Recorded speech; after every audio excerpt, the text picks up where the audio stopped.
gbogbo jókòó yìí pé asalaamu alaykum wa rahmatulahi ta'ala wa barakatu. wa aleykum asalaam wa rahmatulahi wa barakatu. kì bá jẹ́ pé a ma ìtumọ̀ kíkí yìí ni kì bá jẹ́ pé à ń lò ní kì bá jẹ́ pé ó hàn lára wa ni gbogbo wàhálà tó balẹ̀ ayé kì bá ti balẹ̀ ayé kéèyàn máa jíbọ̀ láàárọ̀ kùtù kó sì máa ń pẹ́ asalaamu alaykum wa rahmatulahi ta'ala tójú bá ti máa ń kan tó bá dínkù ọlọ́run ní fàáyú bí ahsaniha ẹ jẹ́ ká pẹ́ asalaamu alaykum ẹ̀mí bíbẹ̀ ẹ̀ dá padà. asalaam wa rahmatulahi wa barakatu.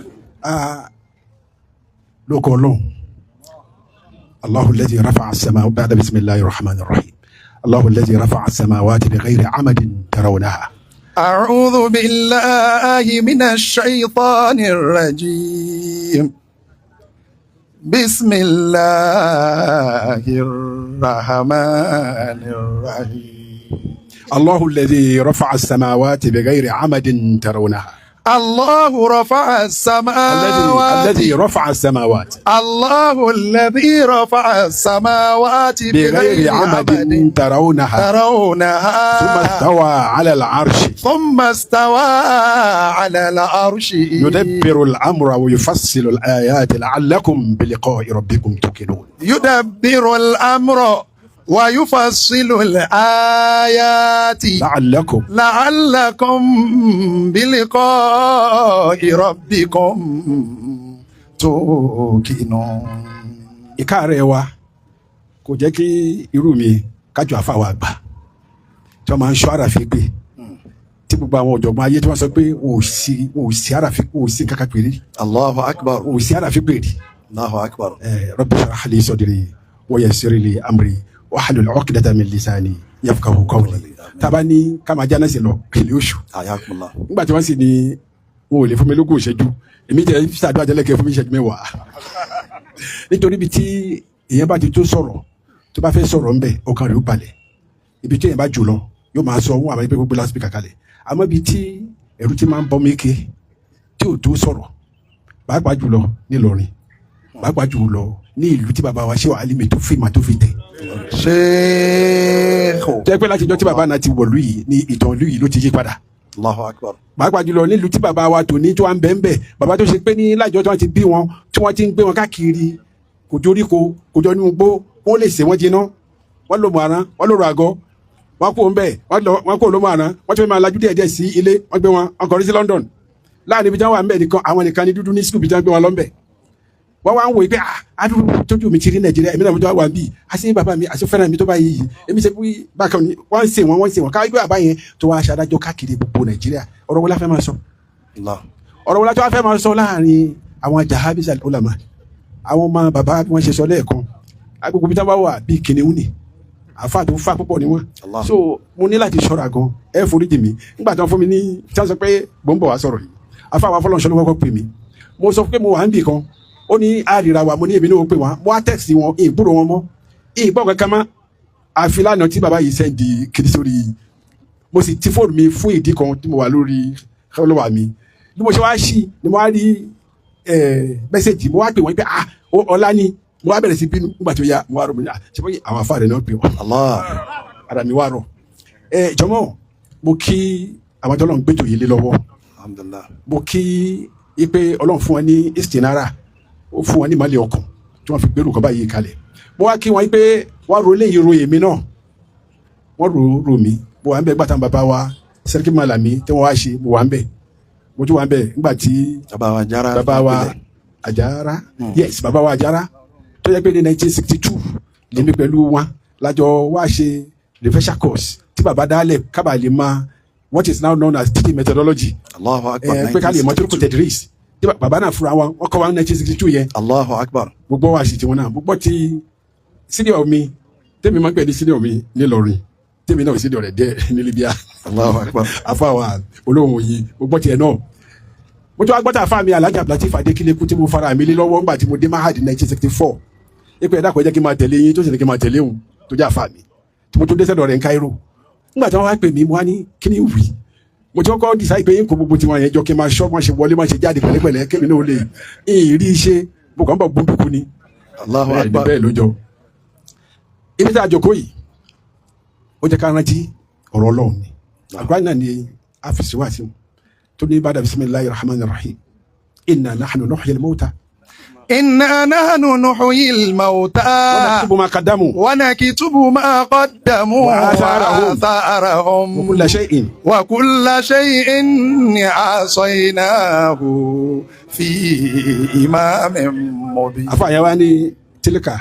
asaruna tadullu alaina ku munzuru ila al-athar te ba ma wa tilka asaruna ka gbé Qur'ani ba ṣe gbé ká tún máa sọ ká máa ti kú ada púpọ̀ inna nahnu nuhyil mawta إنا نحن نحيي الموتى àwa Ọlọ́run la jí òkú àwa Ọlọ́run la jí òkú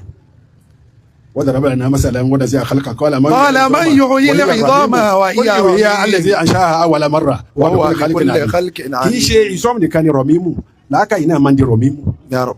làákàyè náà máa ń gbó ànírántí ànámá ìyẹn mélòó mélòó ló ti kú tá àrántí wọn má àwọn bàbá yìí wá lọ Ọlọ́run wá sọ pé inna nahnu nuhyil mawta àwa la jí òkú Ọlọ́run tí wọ́n ń jí wọn lísìn yà ó jí wọn lísìn bíi pé à ń wo àwọn alájà bàbá yìí الله. à ń wo bí à ń wo iṣẹ́ wọn à ń wo bí wọ́n ṣe bẹ̀rẹ̀ ní kékeré à ń wo nùṣú wọn bí wọ́n ṣe yẹ́mù sùmọ̀yẹ́mù ìmọ̀ ànsẹ̀dídàn tí wọ́n ń dìde pẹ̀lẹ́pẹ̀lẹ́ wọ́n wá kó sínú agbami Ìlọrin wọ́n wá fẹ́ jíṣẹ́ Ọlọ́run nígbà tí iṣẹ́ Ọlọ́run ṣòro jẹ́ nísìnyí báyìí èmi máa ń bẹ̀rù àti lọ sọ̀rọ̀ ní public lórí nígbà tí mo ń bọ̀ sí kiri kan ṣẹlẹ̀ sí mi lọ́kàn mo ní a ti ṣiṣẹ́ tíṣà àṣàròyé ṣàròyé àwa tún bọ́ síbi iṣẹ́ adájọ́ àwa dákẹ́ gbáláròyé bá ṣàròyé rẹ̀ a máa kọ́lẹ̀ àwa lọ yọ èyí tó bá níláárí ń bẹ̀ kódà bí n bá sọ jazz a máa fetílẹ̀ tábà ṣe táwa yọ àwa ṣàròyé mọ́ à ń gbọ́ ni ẹ wá pè mí pé kí n wá sọ̀rọ̀ so ẹ̀rù wa ń bà mí àmọ́ bẹ́ẹ̀ yóò bá máa tí ó sọ̀rọ̀ ẹ̀rù máa ń bà àwọn alájí àgbà رحمه الله تعالى. فكان أنا الذي نظر العامة إلى أدبي وأسمعت كلمات من به صمم أنا ملء جفوني حن شواردها ويظهر الخلق جراها ويختسم alájí àgbà wọ́n ṣiṣẹ́ wọ́n kọ̀ọ̀kan wọ́n ṣe gbogbo ẹ̀ wọ́n wá dá wàhálà lè fàyè لا إله إلا الله. ẹni yẹn ti sọ̀rọ̀ yẹn ti pẹ́ o أنا الذي نظر العامة إلى أدبي the blind man has seen my works they have seen my works àwọn afọ́jú wọ́n ti ríṣẹ́ mi adití ó ti gbọ́rọ̀ mi anamu mílẹ̀ àjò fún ní anṣàwárí di abáwọn alájàgbà bá ṣe tẹ̀fsírì tán tí wọ́n ṣe wá àsìtán tí wọ́n yẹsìtá ò bẹ̀rẹ̀ hákì ọ̀rọ̀ tó bá jọ̀rọ̀ Ọlọ́run àwọn alájàgbà wọ́n á sọ tó pé wọ́n sì máa làágùn àsọdíhù kátó ṣe in àtàyẹ̀bínà wọ́n fọ pẹ́rẹ́pẹ́rẹ́ tálàjàgbà bá wá sùn tẹ́yìn náà bá rí wọn ẹ̀ rí pé rúṣìkàbí sẹ́kínà ìbàlẹ̀ ọkàn ń bẹ lára wọn irú ìbàlẹ̀ ọkàn yẹn borí lọ́nà mẹ́ta borí lọ́dọ̀ bàbá wọn balọ̀ tí wọ́n bẹ́ẹ̀ bẹ́ẹ̀ ẹsẹ̀ ṣe شيخ. ọkàn wọn balẹ̀ púpọ̀ kódà bí wọ́n bá sọ pé sáà máa fẹ́ ya ẹnu tọkàn wọn ò balẹ̀ sí ni pé sáàrí àwọn afáàpè tó wàá ṣàdúrà الله. àmọ́ yín pé kéde kan ń bọ̀ kí mi bàbá yẹn lẹ́nu bó ti wá rí lẹ́dọ̀ àfa wa tí wọ́n sọ pé ọwọ́ wọn ni àwọn bàbá wa ta wà níbí tí wọ́n ti gbọ́wọ́ ọwọ́ wúrùdí bàbá wa Sheikh Ibrahim Al-Kaulahi àwọn ní Maka ní 1971 kọ́sìrù fúndùkù kọ́sìrù Maka wọn náà ní fúndùkù tó tóbi jù ilé lókè kan náà sí ni gbogbo airport wọn yẹn agbárò ni ìjẹkújẹ àjẹfọ́jú bí ìgbà di lọ́ọ̀lì kìámà iná ló sọ wá di tó sọ wá dà náà ó ibi tí a wá jòkó sí pẹ̀lú àwọn Lárúbáwá níbi fúndùkù yẹn àtàwọn jama wọn kàn dìde lójijì wọn ni já Sheikhul Islami ó bá di Sheikh Ibrahim Al-Kaulahi ọmọ wa wá sílẹ̀ yìí nígbà tó ọmọ wa wá sílẹ̀ yìí tí wọ́n fẹ́ ṣe bọ́ọ̀lùdì èmi ni bàbá wa yàn pé kí n coordinate ẹ̀ ó ti wá ṣe wàhálà gan Professor Katibi ni dókítà àgbà pé kó ti wà nínú ilé kó tó dé wọ́n wá take blood pressure ó wá lókè àyà mi ń já bàbá yìí ò tiẹ̀ mọ̀ pé kìnìkan jẹ́ blood pressure ó kàdé kà balẹ̀ ibi tí tòlótò rẹ̀ ẹni lákàtúntò lóun fẹ́ wá kí mo tún jíṣẹ́ fún mo sọ fún ó ní limaza yuridu an àti ìwọláyà àti ilé kí ni ṣe tí ń fẹ́ kẹ́mi wá sọ́dọ̀ rẹ̀ tí ò lè wá sọ́dọ̀ mi mo ní báyìí ó ní la ànàlá àzẹ́hàbù ó dàrá yìí sùkún báyìí tọ́lábà huduri falama àzẹ́hàbù àtàjà àlì mo tún wá jíṣẹ́ ẹni yẹn náà tó wá tún gbé kalẹ̀ tọ́ èmi náà wá sápamọ́ sí abẹ́ àfa mi wá ní amọ̀tò bẹ̀rọ̀ pé kó fẹ́sìmá wúde wọ́n á gba wọn sọ̀rọ̀ pẹ̀lẹ́pẹ̀lẹ́ ó ní za àzẹ́hàbù kì í wá ṣe pé wàá lọ bẹ̀ lọ kẹ́ni kankan ó débẹ̀ ó sì ṣe tí wọ́n lè wá ṣe lórí ìdúró lọ́wọ́ ta kó tó wá wá sí bí bàbá yẹn ọkàn rẹ̀ balẹ̀ púpọ̀ ìfọkànbalẹ̀ yìí náà ni Ọlọ́run fi ṣàánú àwọn alájà àgbà rahmatullahi alayhi. gbogbo ìgbà ó hàn láwọ̀ wọn ó hàn lóhùn wọn ó hàn nírìn wọn ó hàn níṣesí wọn débi yìí pé wọn ò mẹ́ni kankan ní kékeré kó lè mi tí mò ń sọ̀rọ̀ yìí tí bá ní kí n máa sọ̀rọ̀ mi ò lọ́kàn púpọ̀ mo lè máa sunkún torí pé àwọn alájà àgbà wọ́n nígbà tí mo lù sí bàbá mi àwọn ni wọ́n kọ́kọ́ gbẹ́sẹ̀ lẹ́sẹ̀ tó wá kí mi kálẹ̀ mi wọ́n tún wá wálẹ̀ kejì wọ́n ti fún àwọn ọmọ wa lówó tẹ́lẹ̀ pé wọ́n ní wá bíjọ́ mẹ́jọ ara ifá ara sẹ̀kínà tó wà lára wọn nìyẹn ẹ wo bí kàṣẹ lọ lísì àdé lọ bẹ wọn iná náà lọ yọ mọta wọn tó má ká dàmú wa azara hàn azaru wọn la wá jókòó ti yí o èmi tí mo ń sọ̀rọ̀ yìí azaru ni mi àwọn afá wa yára àwọn afá wa àdúrà náà sì gbà púpọ̀ azaru ni wọn o gbogbo àwọn àti àjòkó yìí azaru ni wọn o bàbá ẹ lákòótọ́ Ọlọ́run ó yẹ kí n gbé látẹ̀dọ̀ yín ẹ má bínú sí mi ẹ jẹ́ kí n máa lọ báyẹn náà inna nahnu nuhyil mauta wa naktubu ma qaddamu torí pé gbogbo ntí wọ́n ṣe àti kọ kalẹ̀ ẹ̀yin ló sì máa rí nǹkan mẹ́ta ní mẹ́mbẹ́ o á gbé wọn dìde á ràn yín létí eléyìí ọkàn á fi ṣe wọn hàn yín bẹ́ẹ̀ ṣe rí lísì ó di mélòó ó di méjì á wà jẹ́ kẹ́ ẹ̀ mọ̀ yí pé iṣẹ́ yìí tó bá di jọ́ àlùkìyámà á fi sàn wọlé ẹ̀sán wúrí ẹ̀sán rẹ̀ ó di mélòó ẹ̀kẹ́ ẹ̀ ní pé ẹ̀kọ́ ṣe wọn gbà tí a lásìkò púpọ̀ sáwọn èèyàn wa ń kọ́ sí wọn lísì tí wọ́n ń tẹ̀lé bí alájà báwọn bàbá wa alájà gbà àwọn bàbá wa alájà gbà wọ́n sáfáyé nígbà tí wọ́n sáfáyé tẹ́lẹ̀ ayé náà gọ kò tẹ̀lé wọn wọ́n wá sí ọ̀dọ̀ wa lọ́jà gbọ́rọ̀ bí a ṣe rí ládùúgbò wa wọ́n ṣe jókòó àmọ́ ẹ gbàgbé pé ọjà gbọ́rọ̀ yẹn náà gàbàrí yẹn ó kún fáwọn ẹni Ọlọ́run tọ́rọ pé wà nínú ìtàn yìí pé àfa wa pọ̀nbúrí karatu ó délẹ̀ yìí lódìdí ni àfa wa tẹ̀mí mu ó dé lódìdí ni wọ́n kà wọ́n lọ bẹ́ẹ̀ bàbá wa wà àwọn bàbá wo níwáṣẹ àgbáyé Ọlọ́run kó bá kẹ́ wọn kẹ́ gbogbo wọn papọ̀ wọ́n wá ń sọ yìí pé àdúgbò yìí láti rí pẹ́ǹsì lórí wọ́n sì ń lé wa pẹ̀lú òkúta a sì ń wọlé ọba lọ gbogbo ara táwa àti ọmọ kéékèèké ara wa tutù àwọn alájà bàbá dìde pẹ̀lú sẹ̀kínà yìí wọ́n bá ní Allahu Akbar àwọn tí ń ṣe léyìn jọ́nà lọ́hùn wọ́n dáàbò bo níta gbé dání yìí ni wọ́n dáàbò bo ni kó má bàa bàjẹ́ ni bí ẹ bá sì pé wọ́n ṣe bẹ́ẹ̀ jọ́nà lọ́hùn kó bàjẹ́ àwa náà ti àṣìṣe àwọn náà ṣe nítorí bó ṣe fẹ́ rí lónìí yìí ni àwọn alájì máa ṣàkàṣà àdúrà jókòó wọ́n wá ní ẹ̀wò lísì ìwé tó kà ló fi débẹ̀ wọn ọmọ yìí náà báyìí ni eléyìí ń bá wọn. ìjókòó tá a jókòó yìí nílé bàbá wa àáfà wa àlàyé ọlọ́mọ sábà wa kẹ́ wọn. àmín. mo ṣẹ̀ṣẹ̀ rí pé àlàyé lè sìn lọ́dọ̀ bàbá tí wọ́n ti gbọ́wọ́ ni bàbá wa Abdulsalam tí ń jẹ́ ọ̀rẹ́ fún bàbá wa Ìmáàmù Malé tí bóyá ti jẹta àbí jẹrin jaba ló ń wúri di. baba wa nílé oníwúri wọn kọ́kọ́ kékeré alẹ́ dọ̀ baba wa arúgbó nílé oníwúri di sẹ́bẹ̀ ni wọn gbọ́ wọ́n bẹ̀ ok baba Abdulsalam yẹn ló wà fún wọn ní lákàbọ̀ àlàyé orúkọ lẹ́ni ok àlàyé nílé bí Allahu Akbar baba wa yìí ṣe xidima púpọ̀ ibi tá à ń lọ nìyẹn ó ṣe xidima púpọ̀ wọ́n wá sí Ọ̀wọ̀ I think in 1965 or yeah it should be 1962 or 63. Around that time ni wọ́n wá sọ́wọ́ torí pé ebi tí n bá yín sọ̀rọ̀ yìí 1962 ni mo pass Arabic teachers test àkọ́kọ́ exam tí wọ́n máa ṣe fáwọn teachers ní Arabic tí wọ́n fi ń gbowó oṣù tí wọ́n fi ń treat wọn bí grade 3 nígbà yẹn wọ́n wá jánásì fáwọn bàbá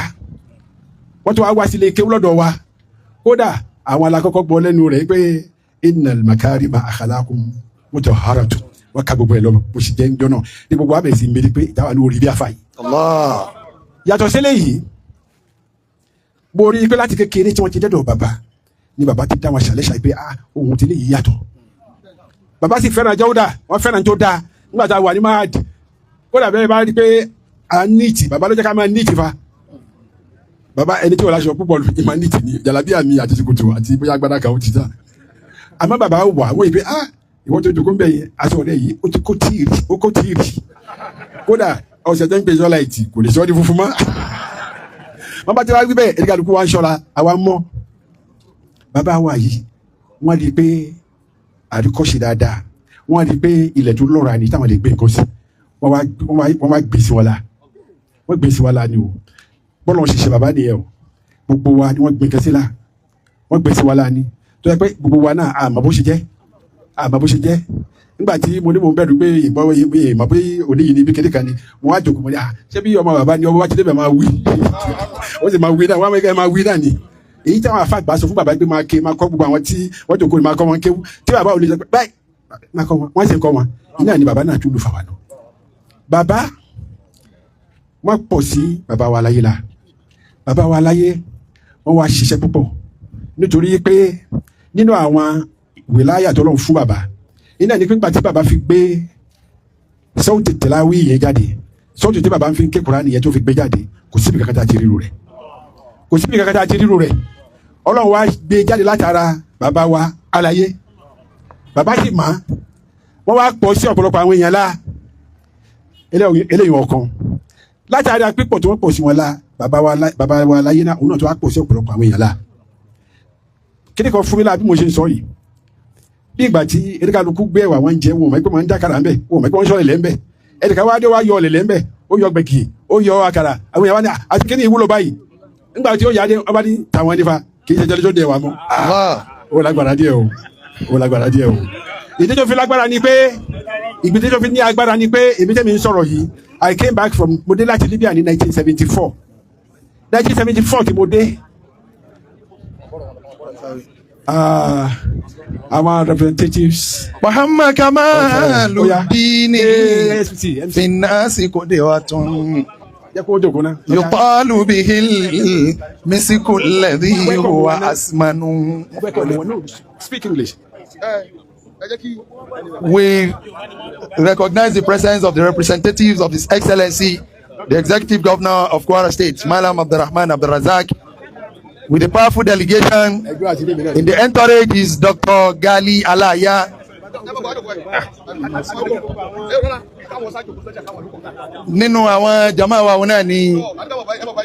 Senior Special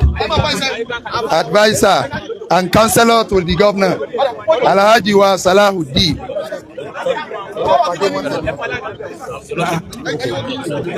Anki wale Alhaji wa Abdurrazak Jidda. Ṣáàyí tó bá ṣàmì orin wọn ká kọ́ ká ní bàbá wa lẹ́yìn ẹ máa kọ́ wọn náà ló kọ́ gbà.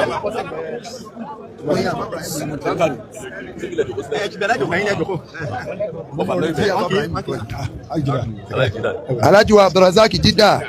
àwọn náà ti wọlé.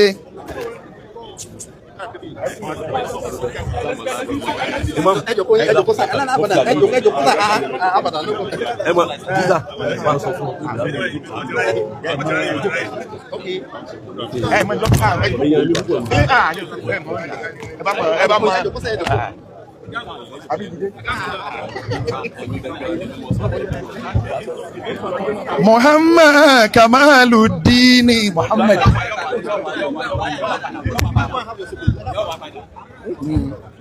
Finnasi qudwatun yuqalu bihil misiku alladhi huwa asmanu. Bàbá wa láyé ló kọ yìí.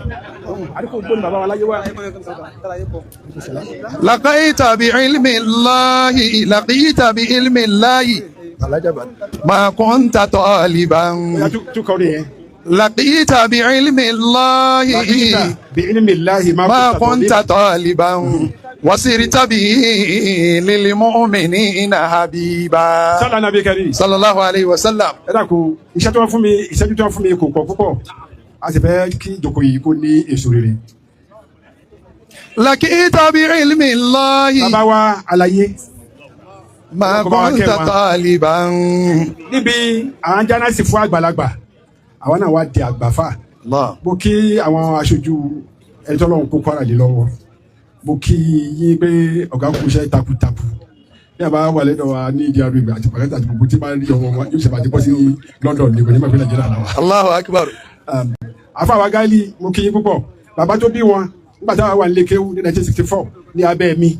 Tá bá ń bọ̀ tá bá ti délé níwà pẹ̀lẹ́ wọ́n bọ́ bàtà. Wọ́n kó bàtà wọn dání báyìí. Kó tó dé ọ̀dọ̀ wa níbi ilé mi. Àfàwà àwọn alájí wa pọ̀ kàgé. Mufti. Àwọn sì ń bẹ lọ́wọ́. Wọ́n wáyé pé ilé àfà mi ní ìgbẹ́dọ̀. Allahu akbar. Wọ́n káwọ̀ òkúlẹ̀ fáwọn. Bàbá náà ni wọ́n sọ nígbà tí wọ́n ṣe fún àtijọ́ kan wọ́n ní bíbà kátà. Wọ́n wí pé bíbà kátà. Wọ́n ní bàkátà tó lọ wú yẹn. Bàkátà yìí náà ni. Naam. Laqitu bi ilmi Allahi ma kuntu taliban. Àwọn bàbá wa Àlàyé àwọn ni wọ́n ń kọrin fún àfa wọn tí wọ́n ń sọ yí pé àfa wọn ẹ dákun ẹ bẹ̀rù Ọlọ́run bẹ̀ yẹn o. Wasiritu bihi lil mu'minina habiba. Bẹ̀rù Ọlọ́run. Wasiritu bihi lil mu'minina habiba. Ó ń sọ fún àwọn alájí àgbà yìí pé pẹ̀lú bẹ̀rù Ọlọ́run ó sì mú ayé ó sì kó sọ́wọ́ báyìí tó di sọ́wọ́ báyìí ayé sì bọ́ sí ọ lọ́wọ́ báyìí dáàkì àwọn àti ti ṣú ọ yé sọ fún alájí àgbà pé alájà wà tí mo sọ lẹ́ẹ̀kan pé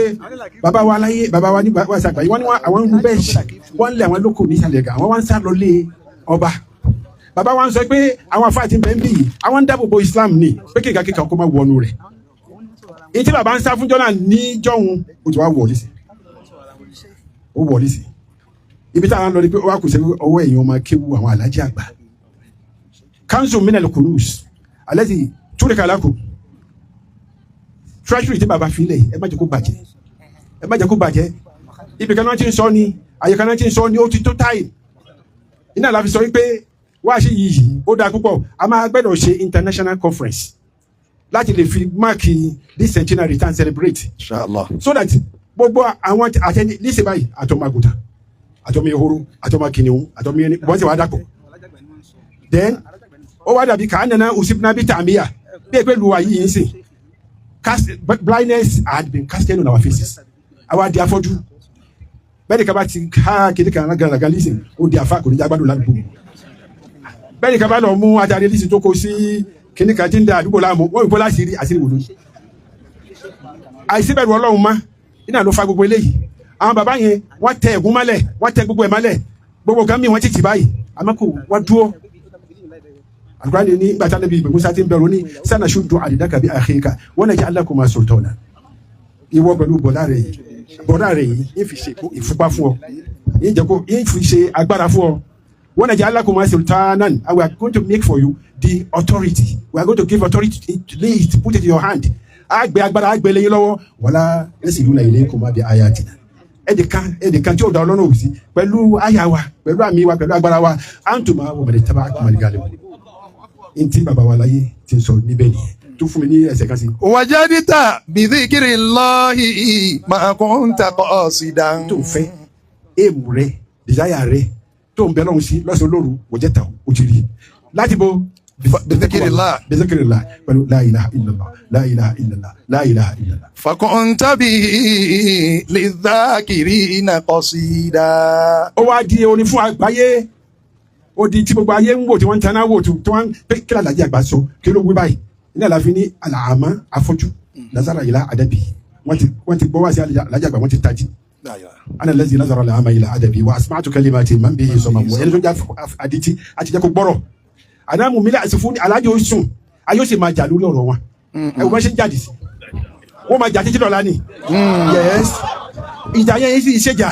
ó kò jẹ́ pé bílùú wa ṣe rí ni tí ẹnìkan bá ní bàbá wa láyé wọ́n bí ní 19 kìíní so 1934 tẹ́mi wá ní wọ́n bí ní 28 tí mo ní wọ́n bí ní 1928 and we are presenting the paper in the university ṣáàdùrà wa sí no it's different thought of schools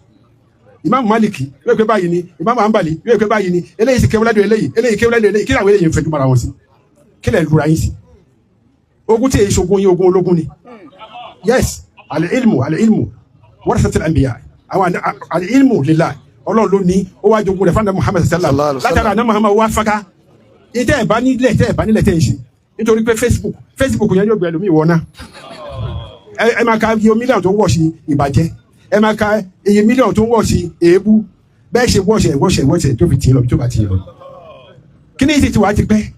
àwọn kan máa wọ ànábì tẹ́lẹ̀ mo báyìí adu alẹ́ yìí la ànábì la wọ́n ti wà ní bàgẹ́ kàjẹ́ pé ọmọkùnrin yẹn tún nu fa ó ti tún bẹ̀rẹ̀ sí rí wáyù padà fa àbúrò kan ní sá àkìtúlọ̀ àkọwámán lè amàn azillatan ya'uduna min ghayzin rusal abahimi tábà bínú parí wọn máa gé eré ọkùnrin àkàjẹ́ báyìí nítorí eléyìí gbogbo àwọn tá a la kéwu ẹ má ba heritage Ọlọ́run jẹ́ ẹ má ba táwọn bàbá fi kalẹ̀ jẹ́ àwọn bàbá yóò bá jẹ́ iná la fìrí bí iwájú kò lé ní àwọn jẹ́ wọ́n tún fi lé àwọn ọmọ lọ́wọ́ àwọn ọmọ náà tún di dáadáa níwájú wọn jẹ́ kí tara sọ kí ni kò tó lè show ní pé vividly àwọn Alhaji Àgbà wàláhì wòlíì Ọlọ́run ni Ọlọ́run gbà fún wọn ní 1967 Isa Keita wá sí Ìlọrin ó wá tọ̀ àwọn schools káàkiri àwa kan tá a wá láti wẹ́ẹ̀sì kankan mọ́ra wọn látọ̀wọ̀ lèmi náà ti wá gbà yẹn àwa ṣe mítìnì àwa ni kó gbé máàdì fún gọ́ọ̀mẹ̀ntì àwa máa ń pera wa ní kàmàsí ṣebí sílẹ̀ márùn lẹ́ẹ̀ma gbàtẹ́ bá jáde ní oko Ilé-Ifẹ̀ bẹ̀rẹ̀ máa ń pòsì ẹ̀ tó bá jáde máàdì sí àwa ń fira wa ṣe ẹ̀yẹ àwa da ẹni tí ó sọ̀rọ̀ akẹ̀rọ̀ bọ́ lẹ́nu ìjàmbá bóyá mi ní sẹ́kẹ́tìrì gbà náà àwa kóra wa lẹ́sìn àwọn Alhaji Àgbà ń to tíra lọ́wọ́ wọn ẹ̀yin ọmọ wọ̀nyí ìka jẹ tíra à ń gbé anújẹ́ líle lẹ́yìn ẹ̀sìn tó wá kọ́ àrò yìí kalẹ̀ ó dẹ̀ ẹ máa lọ tó bá di láago 4 ẹ wá pàdé wa ní asar islam lẹ́yìn alasari abalọ Dr. Khan ọ̀rẹ́ wọn medical doctor àwọn eléyìí ló gbọ́ àwàláyà nígbà tá a fi wà ní Libya ó gbé ò lọ sùn ó gbé èbó ó ṣe kí ni bẹ́ẹ̀ níbi èdè èbó sébèdè ni Khan yẹn kò gbọ́ English dáadáa àwọn lárúbáwá rẹ̀ ó gbóná ẹnu language tó ní tó fi ṣe medicine dé ó wà lẹ́gbẹ̀ẹ́ alájàgbá ní ẹ̀yin ọmọ iṣẹ́ torí owó lẹ́ẹ̀mí sọ báyìí wọ́n ní alájàfàlà wọ́n ní anakumula níjọ́ ní ìtafẹ́ síyàwó kí ló ní kẹ́ máa ṣe wọ́n ní ẹ̀dí ká máa ṣàdúrà kọ́ lóhun mọ́ wá nígbà tó wá yá ìtúwálé ká dáàdúrà náà dúró owó náà ti fẹ́ pọ̀ jù. rahimahullahu ta'ala. wọ́n ní ẹ̀yin ọmọ yìí ẹ̀yin ṣe gbé àwọn tí ń bẹ lálùbásà ẹ̀mọ̀ jẹ́sẹ̀ alálùbásà nù ẹ̀yin ṣe gbé àwọn tí ń bẹ ní alálùbásà àwọn ọmọ tí ń bẹ lálùbásà gbà náà ó wà láyé sí àwa lọ́fíìsì ta wa ọlọ́run kó ka fẹ́ràn kí afa wa tó jẹ́ sínú wa afa wa Musa Adétúmọ̀bí ó di professor ó lọ ṣe interview ní Ìbàdàn before kó tó fún ní professor ní Ìlọrin nígbà tí wọ́n listen sí wọ́n ní vice chancellor the then vice chancellor say pé yes this is the type of the professor we need for this university ìgbà tó wá dé wọ́n wá sáré tó pépà rẹ̀ wọ́n wá fún èyí tí mo máa ń sọ lẹ́ẹ̀kan pé ẹnìkan ó ní ẹ̀wà kò máa ń tí wọ́n fi ń ṣe ó sàkàrà ó ṣe kíní àwọn bàbá yìí àwọn ọmọ akéwu wọn àwọn náà sọ kéwu di bàbàrà Allahu Akbar. àwọn ni wọ́n ń kọ lẹ́tà sí àwọn professor Wright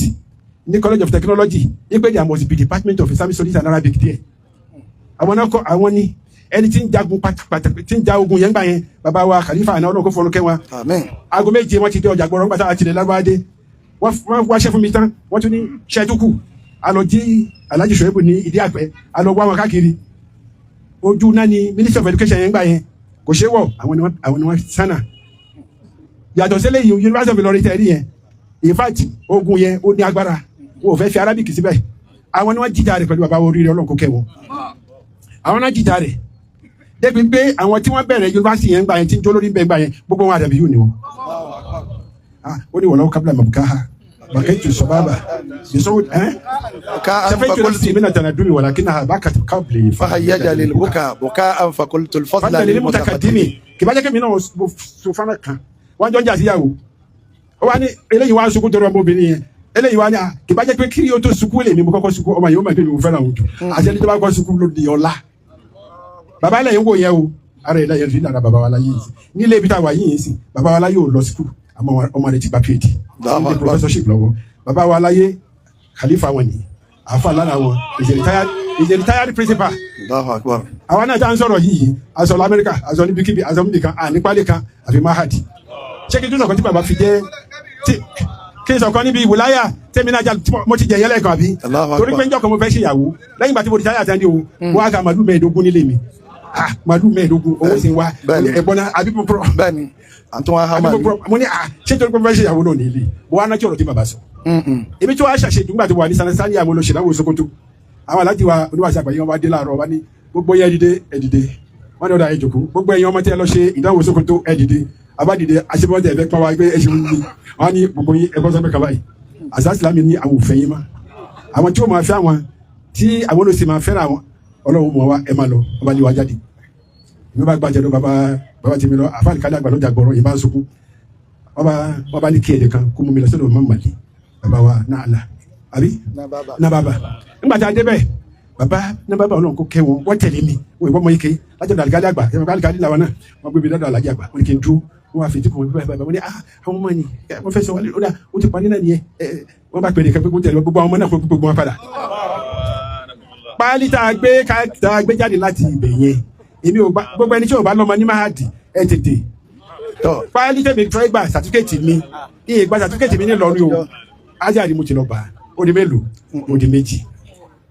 kí n tó mo rí pé ọjọ́ ti lọ àbí. afa kan ní dọ̀kíkínà à ń sìn rẹ̀ ni wọ́n ká na dáhùn mi na sáfà àgọ́ ló jẹ́ ká máa rẹ̀ ni àìrónú jìnlẹ̀ ló jẹ́ ká máa rẹ̀ ni kò síjọ́ tí mo mú náírà dání tó mi ò fẹ́ máa bọ́ lójú mi bí mo ṣe kéré mà yìí 5 naira and 70 kọ́bọ̀ àbí 570 naira níyà mi fi lọ Mẹ́kà inú rẹ̀ lẹ́sà kóòdì àtòwò plane wà ètí ẹ̀ mà ọ̀rẹ́ mi kan ló lò wá gbàmí ní sẹ́jà àgbò ládùúgbò wa mo ní kí lóde onímọ̀ àwọn lọ Mẹ́kà èlò ìdí olóyè báyìí ìyá tèmi nù lọ lísì báyìí ẹ wà kó 20,000 dání kò lójútù ẹ kú olórí owó ẹ bọ́ sórí èèyàn náà gan wò ní integrity ma ẹ kó lérí eléyìí wọ́n tún wá ń threaten life yín wọ́n ń threaten life yín ẹ̀ ń sára kiri wọ́n tún wá ń threaten life ìlú yín hábà nítorí ọlọ́run gbogbo ẹ̀yin tọ́lọ́run rán níṣẹ́ tọ́lọ́run rẹ níṣẹ́ tẹ̀rù àmánà ní siyasa o politics yẹn àmánà ni o àwa tá à ń ṣe sọ yìí àwa nu ọlọ́run gbàtà wà lọ́fíìsì yes àwa nu ọlọ́run àmánà ni o ẹni tó wà ń bí nsìn ó ṣe takuntakun bágbára rẹ ṣe mọ àmọ́ agbára rẹ ò ká gbogbo nàìjíríà ẹ wo gbogbo ẹ ṣe dà àwa mùsùlùmí ẹ fura síra yín o tó bá jẹ́ pé 250 million ni wá ní nàìjíríà mùsùlùmí tó gbàgbọ́ yẹ Quran àti hadith bóyá náà tó 50 million kó lè fẹ́ ru eléyìí gbà àyìnbọ̀kan ló dá wàhálà yìí lẹ̀ ẹ dákun tó lọ́wọ́ ẹ jẹ́ kí lè kéwú kó tó máa kún sí i wọ́n fẹ́ ṣe conference kan nílẹ̀ yìí wọ́n ní bóyá Muslim historian conference or something like that wọ́n wá ní táwọn fẹ́ ṣe ni pé àwọn fẹ́ instruction àwọn ọmọ tí wọ́n ka Arabic mo ní wàhálà dé o àwọn tí ó yẹ kó tó ayé ṣe ni wọ́n ń ba ayé jẹ́ gbogbo ẹ̀yin tẹ́ ń kéwú tẹ́ ní ẹ̀ńkọ́ Arabic tẹ́ ń ha àbú àṣírí àtẹ̀yin tẹ́ ń lọ ṣe oògùn àgọ́ ló jẹ́ kó máa ṣe gbogbo oògùn yẹn o bẹ́ẹ̀ ṣe jòkó yìí ẹ̀rí àwọn igi kan ní àwọn kan náà jọ fún ládùúgbò bíi 20 kú o wọ́n á jẹ́ pé àjẹgì ló pa àwọn òkú sọ́wọ́ yín tẹ́ ẹ̀ bá ti nígbàgbọ́ sọ́lọ́run oògùn tẹ́ ẹ̀ ṣe ẹlẹ́mà lékiri ìbàjẹ́ sì ń ṣẹlẹ̀ ìbàjẹ́ tó bá ń ṣẹlẹ̀ ẹ jẹ́ ká dìde sí pàápàá jùlọ ẹ̀yin umahat ẹ̀yin tẹ́ ẹ jẹ́ ìyá wa ẹ jẹ́ ká fura síra wa wá gbé ọmọ wá gbé fẹ́ wá gbélé yìí wá gbélé ìfẹ́ wá gbélé ìfẹ́ gbogbo oníkálukú ń bẹ̀rù wọ́n pa àwọn ńgbà wọlé ní kú torí eléyìí tí ẹ bá ń kéwú lọ́wọ́ ìyá máa ń jẹ̀yàn àmọ́ kí wàá ṣe kó lọ yá olè ó ní bó la fa àwọn sàálì kìí ó ní àtẹ̀dá kù mí ní bàbá wa láyé ọlọ́dàgbọ́sà kẹwọn ọlọ́mọsà kẹwọn ọlọ́dẹ kẹyìn wọn dájú báyìí lọ bàbá ṣiṣẹ́ púpọ̀ fóbi bí sílẹ̀ àdá fúnni àlọ́ àmì. If this message brought you value, help us reach more people. Subscribe sí Message to Communities láti gba ìmọ́lẹ̀ Islam tẹ̀lé Yorùbá.